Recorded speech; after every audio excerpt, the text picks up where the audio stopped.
কি শ্রাদ্ধ, তাও আবার জ্যান্ত মানুষের? হ্যাঁ, একটা মঠে শ্রাদ্ধ করার প্ল্যানিং করেছে ওরা। কিন্তু জীবিত মানুষের শ্রাদ্ধ কি করে হবে? না হওয়ার কি আছে বাসন্তী? ওরা তো জানে না যে আমি জীবিত, ওরা জানে আমি মারা গেছি। তার জন্য আমার শ্রাদ্ধের আয়োজন করা হয়েছে। ধুর বাবা, আমার কিচ্ছু ভাল লাগছে না। আকাশ দ্বারা এখনো কিচ্ছু মনে পড়লো না। আকাশের মনে পড়লেও কোনো লাভ হতো না বাসন্তী। ওরা আকাশকে পুরো বিষয়টা থেকে আলাদা করে রেখেছে।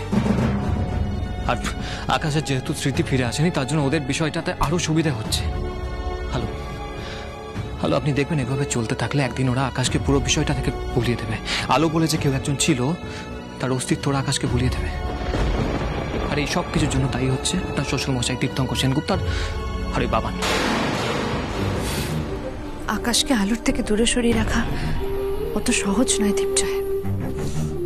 ওই তীর্থঙ্কর সেনগুপ্ত আর তার সাকরেত বাবান সেনগুপ্ত জানে না যে এই আলো আকাশের বন্ধন অটুট, জন্ম জন্মান্তরের।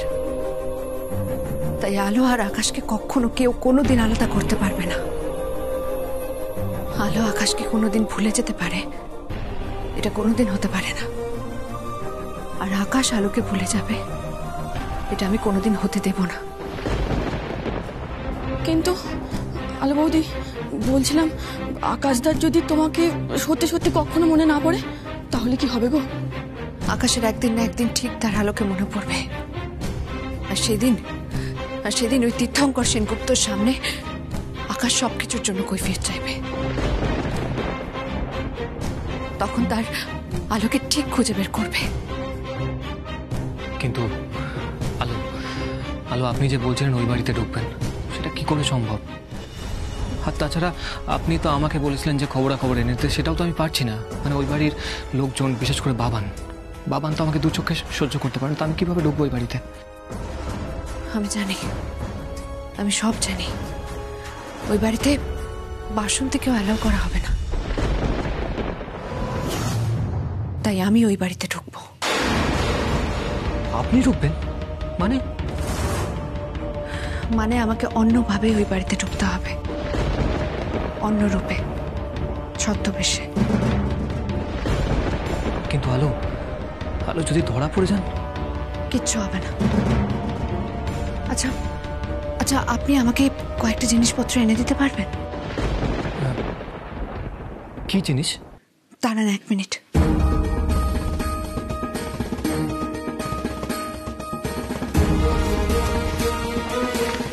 এখানে কিছু জিনিস লিস্ট করা আছে, এগুলো চাই আমার। বাবা, তো এইসব জিনিস আপনি কি করবেন? মানে এগুলো কি কাজে লাগবে আপনার? এগুলো ছদ্মবেশ ধারণের জিনিসপত্র। ছদ্মবেশ? হ্যাঁ দীপজয়, আমাকে যে ওই বাড়িতে ঢুকতেই হবে, কারণ ওই তীর্থঙ্কর সেনগুপ্তকে নিয়ে আমার অত টেনশন হচ্ছে না। উনি হয়তো আকাশের কোনো ক্ষতি করার চেষ্টা করবেন না, কিন্তু আমার বাবানকে নিয়ে টেনশন হচ্ছে। ও তো আকাশের যে কোনো সময় কোনো ক্ষতি করে দিতে পারে। আর শুধু আকাশের নয়, ও ছায়ার পর্যন্ত ক্ষতি করে দিতে পারে। তাই আকাশ আর ছায়ার প্রোটেকশনের জন্য আমাকে ওই বাড়িতে ঢুকতে হবে। হ্যাঁ, একদম। ওই বাবানকে আমারও বিশ্বাস হয় না। তার জন্যই তো ওই বাড়িতে আমি ঢুকতে চাই। ওই বাবানকে আমি শাস্তি দিতে চাই। আপনি দেখুন না ওই বাবানের আমি কি অবস্থা করি, ওকে কিরকম নাজেহাল করে তুলি। প্রতিটা মুহূর্ত এমন শাস্তি দেব যে ও অস্থির হয়ে উঠবে। এমন জ্বালান চালাবো যে ওর মাথা খারাপ হয়ে যাবে। ও মুক্তি চাইবে, পরিত্রাণ চাইবে, কিন্তু মুক্তি পাবে না।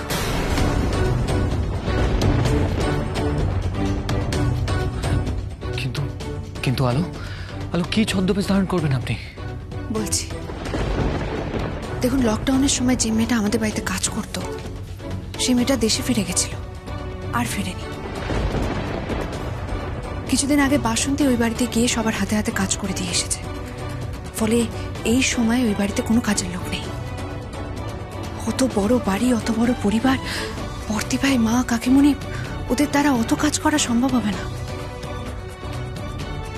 নিশ্চয়ই নিশ্চয়ই ওদের কাজের লোক দরকার, নিশ্চয়ই ওদের কোনো হেল্পিং হ্যান্ড দরকার। আমি সেই সুযোগটাই কাজে লাগাবো। ওই বাড়িতে আমি কাজের লোক সেজে যাব, বাবানের নাকের ডগায় দাঁড়িয়ে ওর নাকের দড়ি দিয়ে ওকে ঘোরাবো, আর ও আমাকে চিনতেও পারবে না।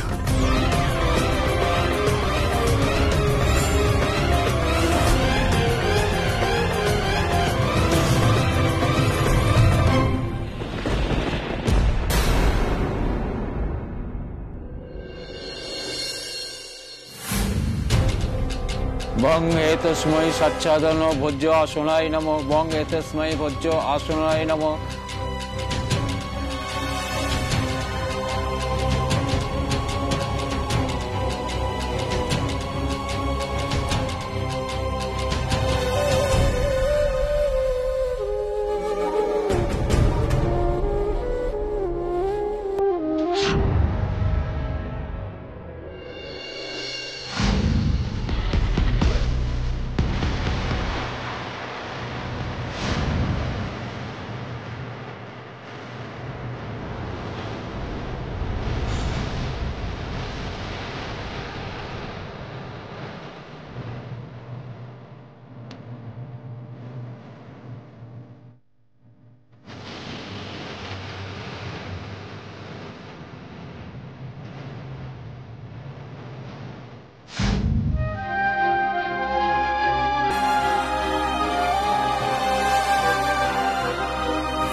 আলোর শ্রাদ্ধ হচ্ছে, কি যে আনন্দ হচ্ছে কি বলবো,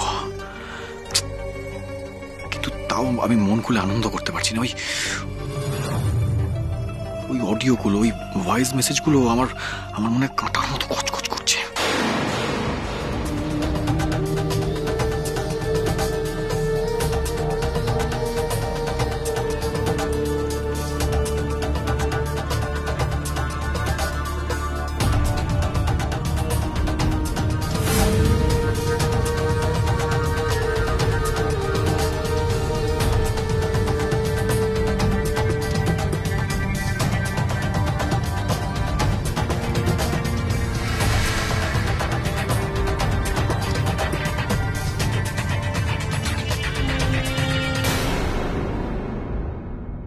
শ্রাদ্ধের কাজ সম্পন্ন হলো, এবার শান্তির জল নিন।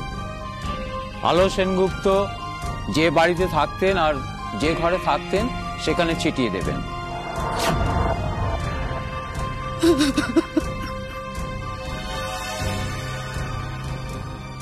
দীপা, থামো এবার, অনেক ফ্যাট করেছো।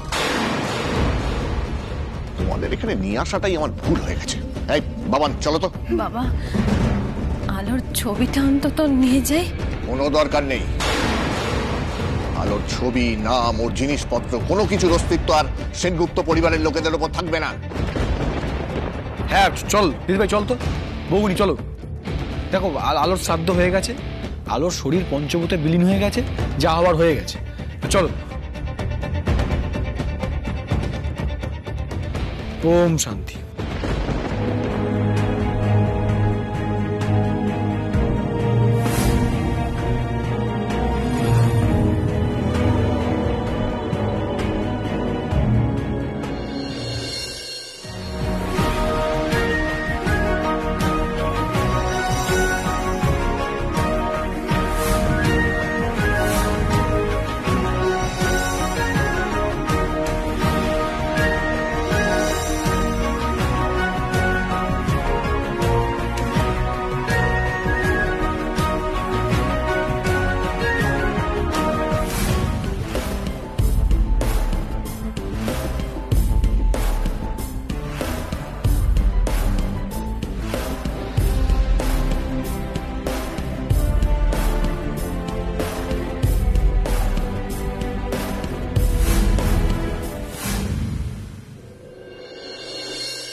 আলো,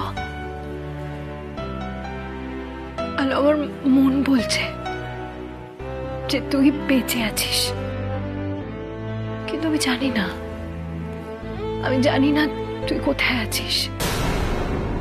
আমি প্রতিশোধ নেব। হ্যালো, আমি প্রতিশোধ নেব, আমি বদলা নেব। ওই বাবান তীর্থঙ্কর সেনগুপ্তকে আমি ছাড়বো না, আলো। ওদের আমি নরক দর্শন করিয়ে ছাড়ব। তোর ছায়া আর দুর্বল নেই রে আলো, তোর ছায়া আর দুর্বল নেই। আমি কেঁদে কেঁদে আর সময় নষ্ট করবো না। আমি শাস্তি দেব, ওদের আমি নরক যন্ত্রণা পাইয়ে তবে ছাড়ব। আজকের পর আমার জীবনের শুধু একটাই লক্ষ্য আলো, আমার জীবন থেকে তোকে যে কেড়ে নিয়েছে, আকাশদার জীবন থেকে তোকে যে কেড়ে নিয়েছে, ওই পবনকে শাস্তি দেওয়া। আমি ওকে উচিত শাস্তি দেবই আলো, আর এটাই আমার জীবনের একমাত্র লক্ষ্য।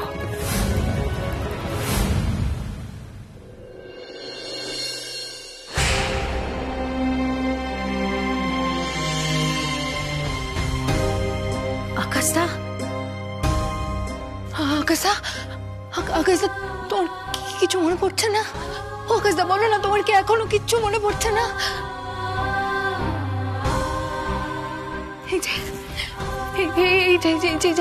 আমাদের আলো, তোমার আলো, আলোর সাথে তোমার ভালোবাসার সম্পর্ক, তোমাদের বিয়ে, কত কত কাটানো সুন্দর মুহূর্ত, তোমার কি কিচ্ছু মনে পড়ছে না?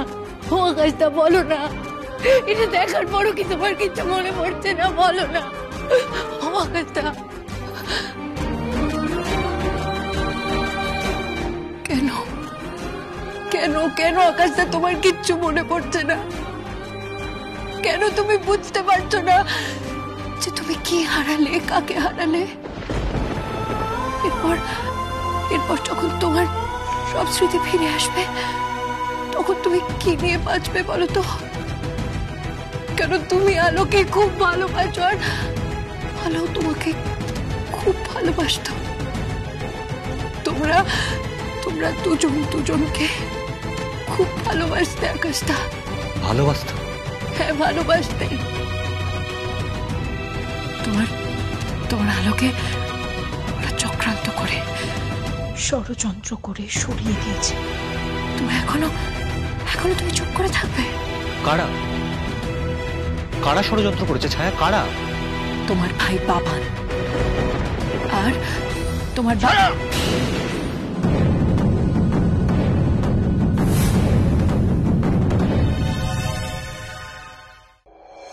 বাবা। তোমার সাহস তো কম নয়, হ্যাঁ? তুমি আমাদের অ্যাবসেন্সে আমার ছেলের মনটাকে তার বাড়ির লোকেদের নামে মিশিয়ে দিতে চাইছ। আমার অসুস্থ ছেলেটাকে আরো অসুস্থ করে তোলার ফন্দি আটছ, তাই না? না, আমি কোনো ফন্দি আটছি না। যেটা সত্যি সেটাই শুধু আকাশটাকে বোঝানোর চেষ্টা করছি। আর একটা কথা বললে আমার থেকে খারাপ কিন্তু কেউ হবে না ছায়া। যে নেই তাকে ভুলে যেতে হবে, আর সবকিছু ভুলে গিয়ে আকাশকে আবার নতুন করে জীবন শুরু করতে হবে, তাই না বাবা? হ্যাঁ বাবা, তুমি কি বলছো আমি কিন্তু কিছুই বুঝতে পারছি না। বুঝতে পারবে বাবা, আমি সব কিছু তোমাকে বুঝিয়ে বলবো। বাড়ি চলো। আচ্ছা, তুমি অসুস্থ শরীর নেই মঠে কেন এলে বলো তো? হ্যাঁ, আমরা তো বেরোনোর সময় তোমার গাড়িটা দেখতে পেলাম বলে আবার ফিরে এলাম। চলো বাবা, বাড়ি চলো। আর শোনো, তোমাকে আজ থেকে নতুন জীবন শুরু করতে হবে, কেমন? আর খুব শিগগিরই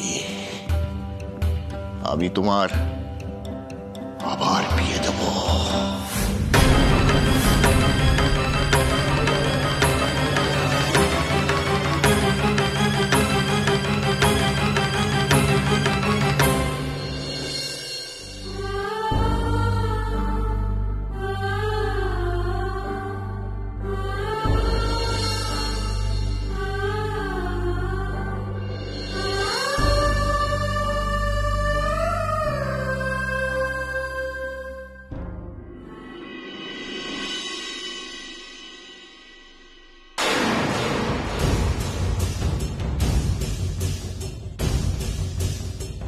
এটা তো বিপাশার ছবি,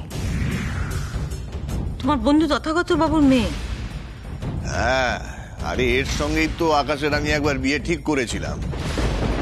তারপর অবশ্য আমি ওটাকে ক্যান্সেল করে ওই আলোর সাথে আকাশের বিয়ে দিলাম।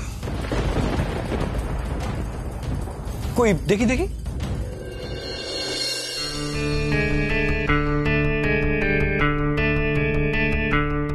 বাহ, দারুণ। হ্যাঁ, কি মিষ্টি দেখতে আমাদের ছোট বৌদি ভাইকে। বাহ বাবান, খুব তাড়াতাড়ি তো তুমি সম্পর্ক পাতিয়ে ফেলতে পারো। অ্যাটলিস্ট হবু শব্দটা ব্যবহার কর, আমার মনে হচ্ছে শুনতে সেটা বেশি ভালো লাগবে। বলছি কি, তুমি এত তাড়াতাড়ি আকাশের বিয়ের ব্যবস্থাটা করছো? ও তো এখনো পুরোপুরি সুস্থই হয়নি। আরে সেই জন্যই তো ইমিডিয়েট আকাশের বিয়েটা আমি দিতে চাই নন্দা। আর এমন একজন দায়িত্ব জ্ঞান সম্পন্ন মেয়ের সাথে আমি আকাশের বিয়ে দিতে চাই যে কিনা আমাদের আকাশকে ধীরে ধীরে সুস্থ করে তুলবে। আর সব থেকে বড় কথা কি জানো, তথাগতরা ওই বিয়েতে খুব ইন্টারেস্টেড। কিন্তু বাবা, বিপাশা তো সেই ছোটবেলায় ভাইয়াকে দেখেছে। আকাশের এখনকার ছবিও দেখেছে, খুব পছন্দ করে আকাশকে। আর আর বিপাশা বৌদিকে এত সুন্দর দেখতে, আমি শিওর ছোটদা ভাইয়ের তো নিশ্চয়ই পছন্দ হবে। আলো বৌদি, এই নাও তোমার খাবারটা। বড় মা বললো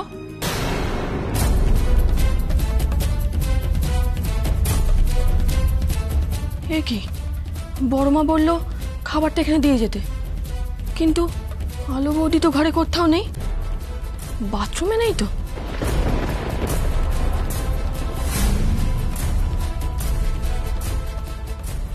না, বাথরুমে তো নেই।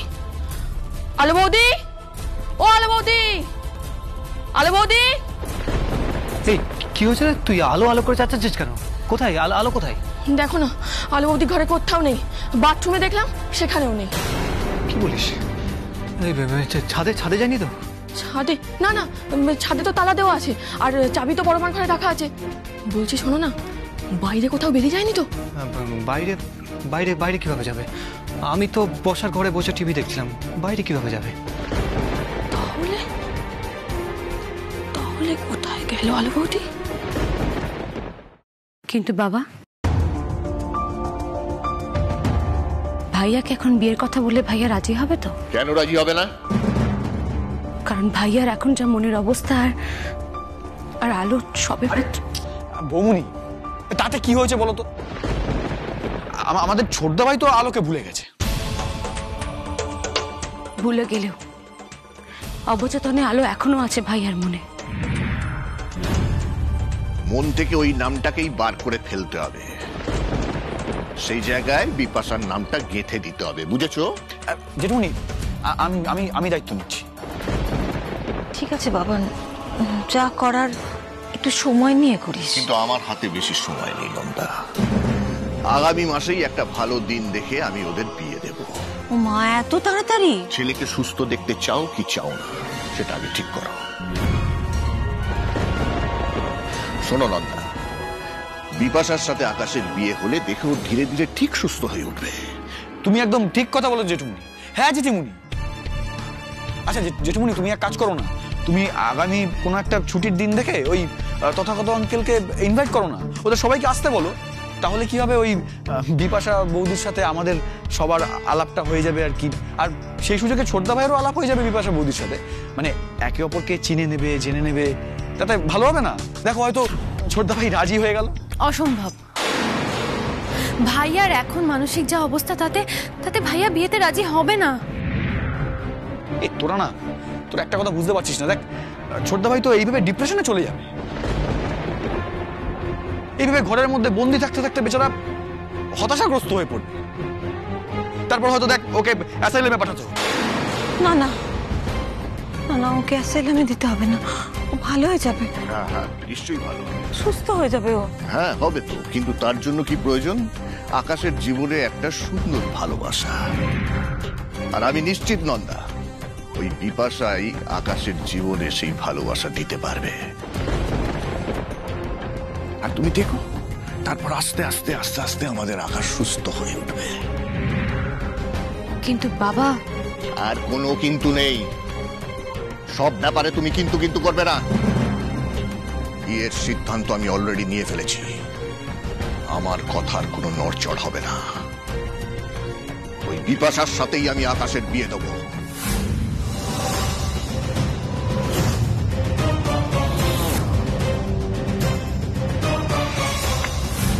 কি? আকাশ তার বিয়ে? আমি পেওয়াচ্ছি বিয়ে। আরে